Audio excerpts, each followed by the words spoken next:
अस्सलाम वालेकुम। मेरी आज की वीडियो का मुखातिब हैं पेरेंट्स, सिबलिंग्स और family members person living with disabilities के, जिन्हें हम आम तौर पर अंधा, गूंगा, बहरा, लूला, लंगड़ा, अपाहज या माजूर भी कहते हैं।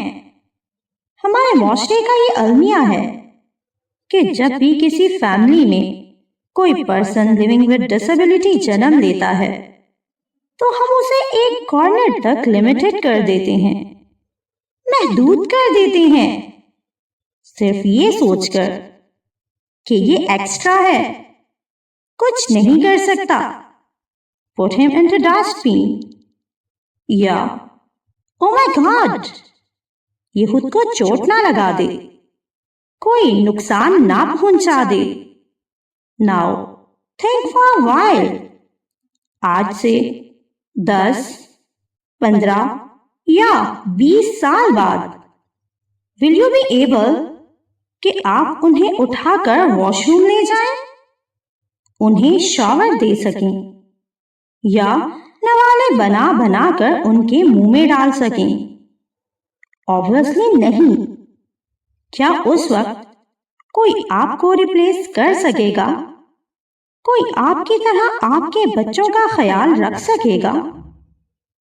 अगर आपका जवाब है हाँ, तो keep going with this routine, और अगर आपका जवाब है नहीं, तो आज से ही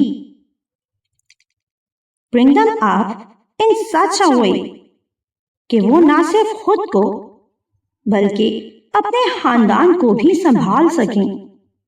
मैंने बहुत से ऐसे पेरेंट्स देखे हैं जिन्होंने अपने माजूर बच्चों को पैम्पर करके रखा, उनके साथ अनकाइंडली काइंड रहे, और फिर बाद में उनके अडल्ट फेज में दाखिल होने के बाद रोते हुए पाए गए कि हमारे बाद हमारे बच्चों का ख्याल कौन रखेगा,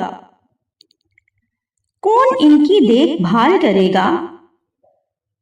अक्सर तो ये दुआएं करते पाए गए कि हमारे बच्चों को हमसे पहले ही मौत आ जाए, वरना हमारे बाद तो ये रुल जाएंगे। अभी भी वक्त है, जी हाँ, हमारे पास अभी भी वक्त है। अपने बच्चों को माशरे पर बोझ मत बनाएं, बल्कि उन्हें माशरे का बोझ समेटने वाला बनाएं। फैसला आपने करना है कि आपने अपने बच्चों को दूसरों का दस्ते नगर बनाना है या एक इंडिपेंडेंट लाइफ की तरफ उनकी रहनुमाई करनी है। थोड़ा नहीं, पूरा सोचिए। Thank you so much.